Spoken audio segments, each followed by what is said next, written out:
Passamos ao PCP, Sr. Deputado João Oliveira, tem a palavra. Obrigado, Sr. Presidente. Sr. Ministro, começo por repetir a pergunta que há pouco fiz e sobre a qual não tive resposta. Qual é o custo para o Estado do arrendamento das prisões que foram vendidas, não tendo sido construídos os novos edifícios e que obrigou ao arrendamento dos imóveis que anteriormente eram propriedade do Ministério da Justiça? Quanto é o custo total do arrendamento destas prisões para o Ministério da Justiça e onde é que está a sua previsão no Orçamento de Estado? Em relação à política de gestão de imóveis, Sr. Ministro pergunta qual é a alternativa. Bem, a alternativa é exatamente inverter as políticas que o Sr. Ministério tem vindo a prosseguir, não só consigo, mas já com anteriores ministros, de gastar mais com a locação de edifícios do que com aquilo que se investe na construção de novos edifícios. Em primeiro lugar, é preciso parar a alienação de imóveis. E depois é preciso investir na construção de imóveis em vez de gastar dinheiro no seu arrendamento. Se o Sr. Ministro quiser um exemplo concreto, eu dou um exemplo concreto daquilo que se passa em Évora.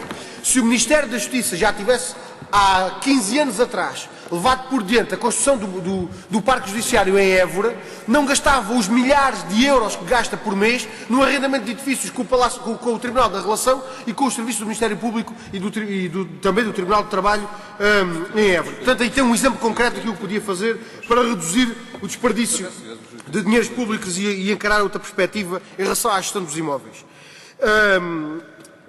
Queria colocar ainda um conjunto de outras questões. Uma primeira que tem que ver com os gastos do Estado em software, portanto, em programas informáticos na área da Justiça. O Sr. Deputado Hugo Velosa já referiu aqui uma verba que é a verba que está inscrita em relação à Secretaria-Geral do Ministério da Justiça, mas a verdade é que no total dos serviços integrados e dos serviços e fundos autónomos do Ministério da Justiça, a verba que está atribuída ao software é de 18.789.000 euros.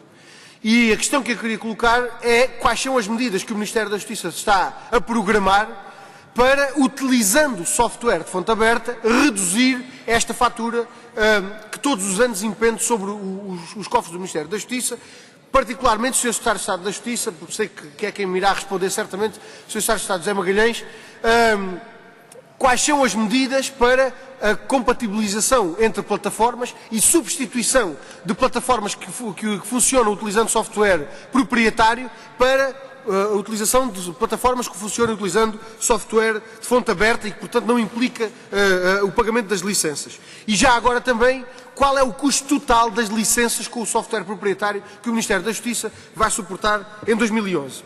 Uma última questão, ou uma penúltima questão, relacionada com o Centro Educativo Santa Clara em Vila do Conde. Sr. Ministro da Justiça, gostava que me pudesse garantir que não é verdade aquilo que tem sido trazido a público em relação a este Centro Educativo Santa Clara.